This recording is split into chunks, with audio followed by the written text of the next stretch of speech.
Nang ihayag po namin sa programang ito ang maling doktrina o aral ni Mr. Eliseo, ang ginawa po nila, kapatid na Ramil, gaya ng nalalaman ninyo, ay nag-post din sila sa social media, in particular sa YouTube, at ipinost yung ating programa, itong ang tamang daan. Pero ang nakatatawag ng pansin ay merong pandaraya yung paraan ng kanilang pagpo-post ng ating programa para palitawing mali tayo sa ating panindigan at sila naman yung tama. Ay mabuti pakinggan natin yung kanilang sinasabi at yung kanilang ginawa. Paano niya pinuna ni Mr. Soriano ang kapatid na Felix Manalo tungkol sa millennium o yung 1,000 taon na magaganap sa araw ng paghuhukom? Diba, wala raw tayong millennium, kapatid na Michael. Kung Biblia ang ating susuriin, mga kapatid at mga kaibigan, ano po ba ang magaganap sa langit at dito sa lupa sa mismong araw ng paghuhukom, kapatid na Bobby? Mapaparam ang sangkalangitan. Sapagkat sa aktual na pagbabalik ng Panginoon Kristo, ang lupang ito ay masusunog at lahat ng gawang nasa langit ay mapupugnaw sa matinding init po ng apoy. Sapagkat sa aktual na pagbabalik ng Panginoon Kristo, ang lupang ito ay masusunog. Sapagkat sa aktual na pagbabalik ng Panginoon Kristo, ang lupang ito ay masusunog. O kapatid Ramil, napakaliwanag nung kanilang ginawa, pero halatang halata. Anong napansin mo? Ang napansin po natin, pinutol nila, mga kaibigan, agad yung may part doon sa sinabi ninyo, pinutol nila kagad ditong mga alipores ni Ginoong Soriano para lumitaw na kontradiksyon yung pahayag natin na may salungatan at kontra pa sa Biblia yung ating yung aral na ating sinasampalatayanan. Kaya natin nasabi yan dahil sa kung itong mga taong ito ay malinis ang budhi, sana hindi nila dapat gawin yung parang sinachap-chap yung ang bahagi yung pagkatapos para palitawin lalong doon na sa mga nakikinig na sabihin na natin hindi naman nakasubaybay lahat doon sa ating ating programa para ano nila madadaya kung hindi magsusuri. Kaya yung ibinibintang nila sa atin na di umano ay nagmamanggel daw. Naalala ko yun nagmamanggel daw tayo ng tape, nagpuputol-putol, pinagchachap-chap. Sino gumagawa nun talaga? Sila ho ang gumagawa yan, grupo ni Mr. Eliseo Soriano. Ang dapat sana, ginawa ni Mr. Eliseo Soriano, yung ating mga sinasabi rito, sinagot niya. Hindi yung kung sino-sino pa yung gagamitin niya na nakikita naman natin na hindi maganda ang intensyon. Ang katunayan na pinutol, anong katunayang pinutol talaga nila yung bahagi ng ating programa? Mas mabuti, pakinggan natin yung mga sinauna naming pahayag o nauna naming pahayag na yung pinagmula ng kanilang pinutol. Ito yun. Sila po ayon sa mga talata ng Biblia yung dinatna ng Panginoon Kristo na patay, unang bubuhaying mag-uli. At yung mga kay Kristo o kaanib sa kanyang iglesia na dinatnang buhay, isasama sila sa mga unang binuhay para sumalubong sa ating Panginoon Kristo doon sa alapaap. Ipinapapansin natin, nasa alapaap, wala dito sa lupa. Kagaya nung binabanggit ni Ingkong na di umano ay dito raw maghahari sa lupa ang mga kay Kristo at si Kristo sa loob ng 1,000 taon. Ay paano mangyayari yun? Ay susunugin ang buong daigdig na ito. Kapatid Ramil, balikan natin yung talatang ginamit ng grupo ni Mr. Eliseo Soriano. Tutol ba tayo doon sa nakapaloob sa Apokalipsis 24 na talatang ginamit nila para palitawin na di umano mali yung ating paninindigan? Hindi tayo tutol. Naroon sa talata yun. Mabuti nga, basahin natin yung nasabing talata, kapatid na Michael. Nakakita ako ng mga trono at ang mga nakaluklok doon ay binigyan ng karapatang humatol. Nakita ko rin ang kaluluwa ng mga pinugutan dahil sa pagpapatotoo tungkol kay Jesus at paghahayag ng salita ng Diyos. Hindi sila sumamba sa halimaw o sa larawan nito, ni tumanggap man ng tatak ng halimaw sa kanilang noo o kamay. Binuhay sila upang magharing kasama ni Kristo sa loob ng 1,000 taon. Ito ang unang pagbuhay sa mga patay. Bubuhayin ang iba pang mga patay pagkaraan ng 1,000 taon. Kung pag-uusapan po yung Apokalipsis 20:4 hanggang 5, wala naman tayong tutol. Talagang binanggit doon na yung mga maliligtas maghaharing kasama ng ating Panginoong Hesukristo sa loob ng 1,000 taon. Pero ang problema, ang pinupuna nila, yung ating paliwanag na dun daw sa alapaap. Kasi binanggit nga natin na yung mga maliligtas, pagbabalik ng Panginoon Kristo, sasalubong sa Kanya sa alapaap. Kaya paanong maninirahan sa lupa, ganong susunugin ito? Anong reaksyon natin doon? Sila ho nagkamali ng interpretasyon sa Biblia. Dahil sa ang ating pinagbabatayan, ito nga yung pinakabase doon sa sinabi mo na ang nandoon tayo sa alapaap. Itong nasa Tesalonica 4:16 hanggang 17. Balikan natin ang nasabing talata. Sapagkat ang Panginoon din ang bababang mula sa langit, na may isang sigaw, may tinig ng arkanghel, at may pakakak ng Diyos. At ang nangamatay kay Kristo ay unang mga bubuhay na maguli. Kung magkagayon, tayong nangabubuhay na nangatitira ay aagawing kasama nila sa mga alapaap upang salubungin ang Panginoon sa hangin, at sa ganito'y sa Panginoon tayo magpakailanman.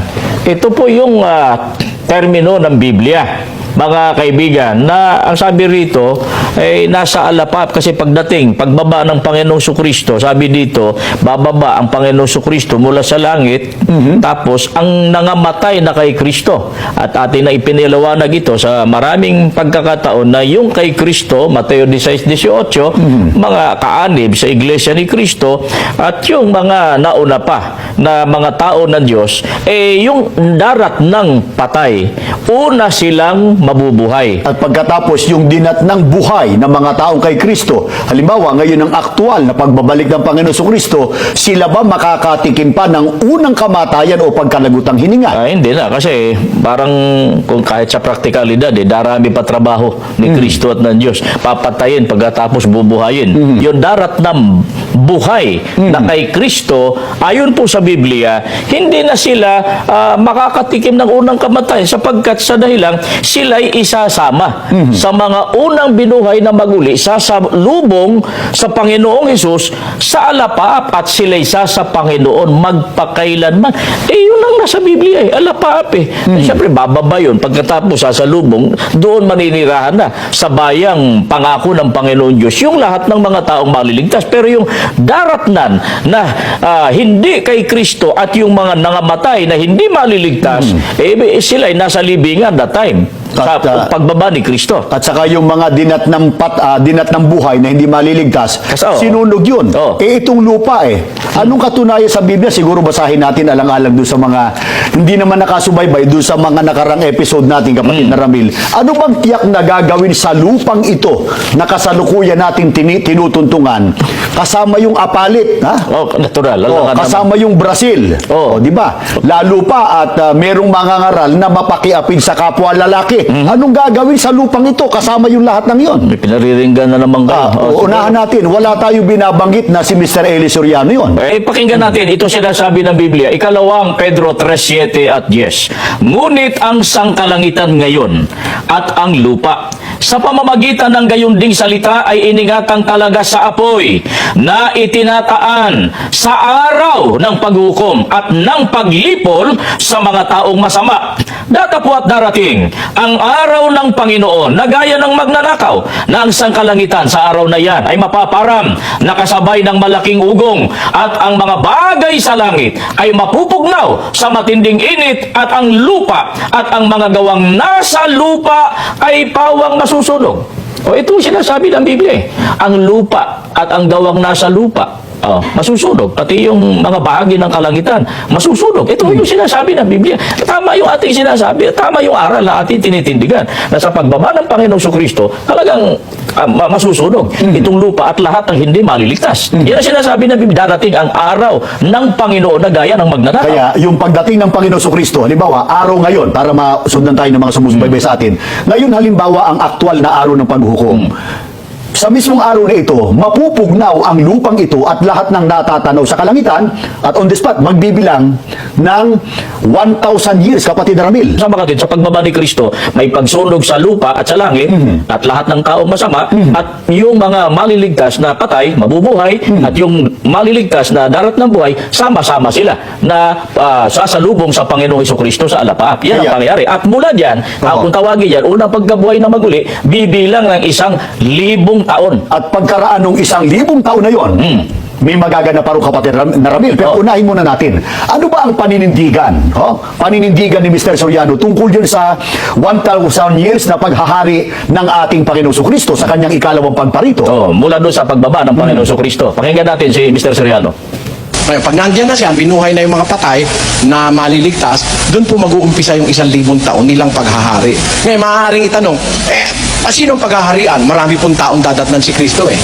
Mga hindi pa nakarinig ng Biblia, kagaya doon sa mga bansang bawal ang Biblia. Yung mga Hindu, wala pa pong malay kay Kristo yon. Yung mga Shintoista, merong mga tinatawag na Budista, walang malay sa Biblia, yung kailangan pong makaalam yun.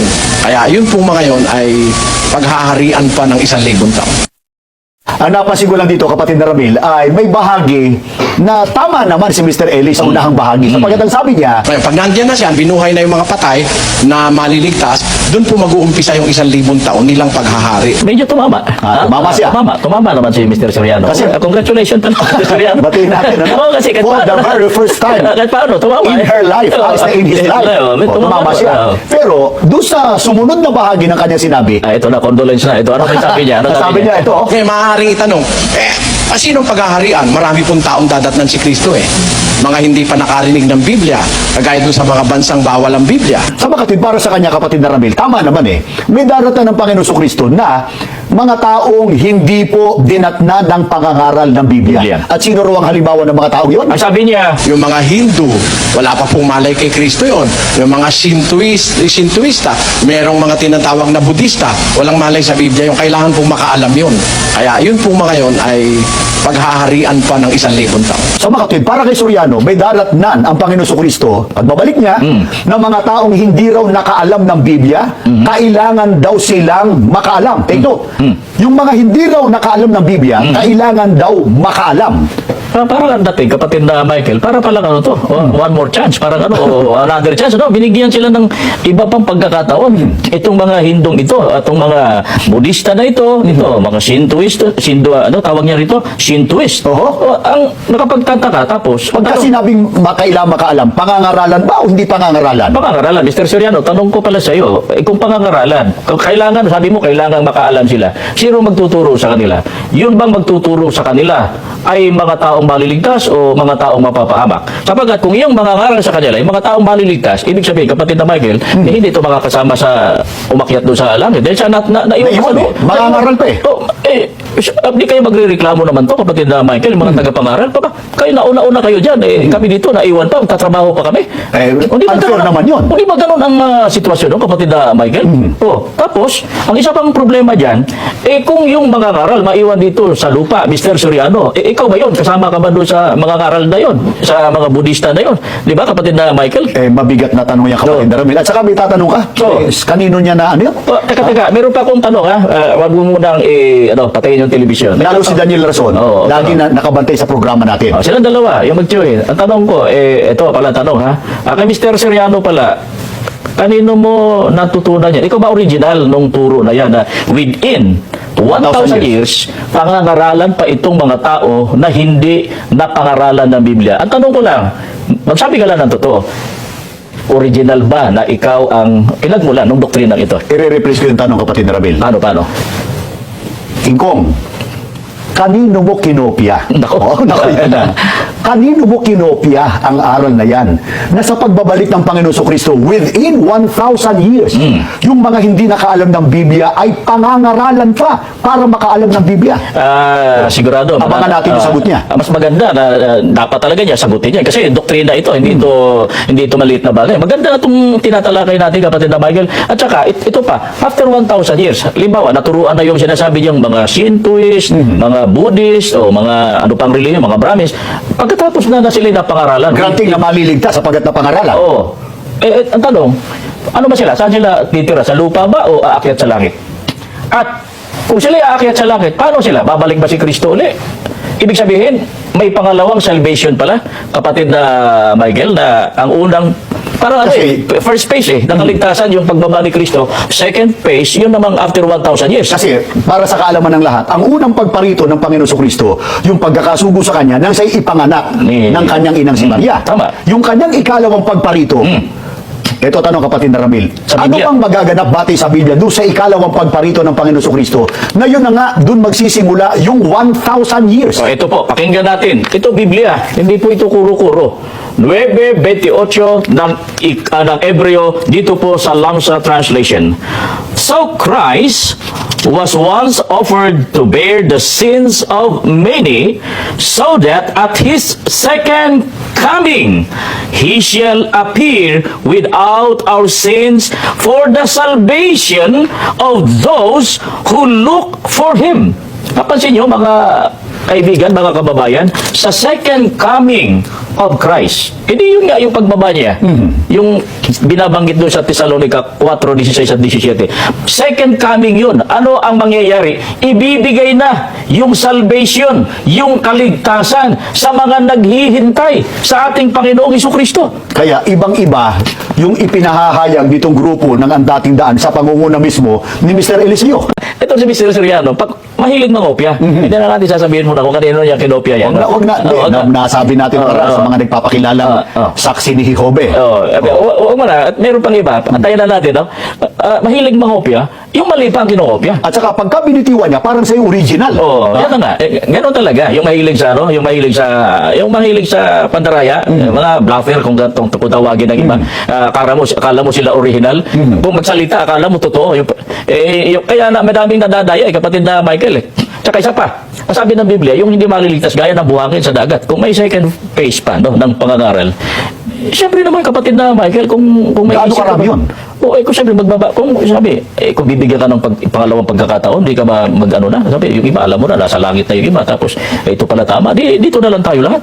O, di ba? Susunod na lang tayo rito sa sinasabi ng Biblia. Di ba? Napakalaking gulo ng pagkukontra sa Biblia. Ang sabi ng Biblia, yung hindi maliligtas, gaya ng buhangin sa dagat. Kung babalikan nga natin sabi ni Ingkong, Yung mga Shintoista, merong mga tinatawag na Budista, walang malay sa Biblia yung kailangan pong makaalam yun. puntahan natin yung pahayag ni Apostol Pablo, kapatid na Ramil. Ano ang sinasalungat ng doktrinang ito ni Mr. Soriano na batay na nakasalungat na sa turo ng Biblia na sa pagbabalik ng Panginoon Kristo, yung mga hindi nagsikilala, kailangan pang makaalam ng aral ng Biblia. Isa pa ito sa sinasabi ng Bibliang sasalungatin ng doktrinang yon ni Mr. Eliseo Soriano na alam naman natin, gaya na sinasabi ko, mga ano yan, mga kinopya, doktrina. Pakinggan natin, 1:8 hanggang 10, na maghihiganti sa hindi nagsisikilala sa Diyos at sa kanila na hindi nagsisitalima sa ebanghelyo ng ating Panginoong Hesus, na siyang tatanggap ng kaparusahan na walang hanggang kapahamakang mula sa harapan ng Panginoon at mula sa kaluwalhatian ng kanyang kapangyarihan pagkaparirito siya upang luwalhatiin sa kanyang mga banal at upang siya'y maging kahanga-hanga sa lahat ng mga nagsisampalataya sa araw na yaon, sapagkat ang aming patutuo sa inyo ay pinaniwalaan. Napansin ninyo, mga kaibigan, maghihiganti ang ating Panginoon Diyos sa mga hindi kumikilala sa Kanya, hindi tumalima sa Ebanghelyo o sa banal na kasulatan. Kailan yun? Ang sabi ng Biblia, sa talata 10, pagparirito siya, ang Panginoong Kristo, upang luwalhatiin sa Kanyang mga banal. At binanggit din sa talatang 9, kapatid na Ramil, tatanggapaan niya sila ng kaparusahang walang hanggan. Yan nga yung sinasabi ng ibang talata ng Biblia na dagat-dagatang apoy, parusa na walang hanggan. At mga kaibigan, huwag kayong maniwala doon sa aral ni Mr. Soriano at saka ng ibang relihiyon na pinagmula ng doktrina niya na meron pang second phase of salvation, meron pang second batch ng pangangaral. Walang ganun. Ngayon na tayo ay naturuan, buhay pa, at pagbaba ng Panginoong Kristo, yun na yun, araw ng kaligtasan, kaligtasan, sa mga maliligtas, araw ng kaparusahan sa mga hindi naniwala at hindi sumunod sa Ebanghelyo. Kanina, binasa natin yung Tesalonica sa 4:16, kapatid na Ramil, na ang mapalad, pagbabalik ng Panginoon Kristo, yung mga taong nangamatay na kay Kristo. Kaya mahalaga na ang tao kay Kristo. Pag dinat ng buhay at kay Kristo sila, hindi na makakatikim ng unang kamatayan sapagkat sila po ay isasama sa unang binuhay para sumalubong sa ating Panginoon Kristo. Kung itanong nila sa atin, sino yung ipinakikilala o alin ang ipinakikilala ng Panginoon Kristo na mga taong sa Kanya sapagkat sila yung mapalad eh. Babasahin natin yung pahayag mismo ng ating tagapagligtas kasi maraming claimants eh. Sila man, kiniklaim nila yun. Yung dating daan, kiniklaim din ng iba, kiniklaim natin. Sa atin, hindi lang basta claiming, having. Mayroon tayo. May patotoo tayo sa Biblia eh. Ang sinasabi ng Panginoong Kristo na Kanya ay mababasa natin sa Mateo 16:18. At sinasabi ko naman sa iyo, ikaw ay Pedro, at sa ibabaw ng batong ito ay itatayo ko ang aking iglesia at hindi makapananaig sa kanya kahit ang kapangyarihan ng kamatayan. Ang sinasabi ng Panginoong Kristo kanya ay ang kanyang iglesia. At tiyak, may pangalan, yung iglesia na pag-aari ng ating Panginoong Hesus Kristo. Ang banggit ng Panginoon Kristo ay aking iglesia. Baka sabihin ng iba, di ba meron ding iglesia na nagpapalit-palit pa nga ng pangalan? Halimbawa, yung iglesia ni Yahweh Hamasayaha Incorporated. Ang nakakatawa na lang, kapatid na Ramil. May bayan pa ng katotohanan. Ano. Oo. Yung isa natalo kasi tapos ito, mayroon silang huli. Yung Members Church of God International. Oo. Nakarating na lang Brazil, international na. Ang gayong mga pangalang yun parehong wala sa Biblia, inimbento lang, kapatid na Michael Bagamat may iglesia na yun sa Biblia, pero yung mga dugtong, yung mga terminong dinugtong, wala sa Biblia yun.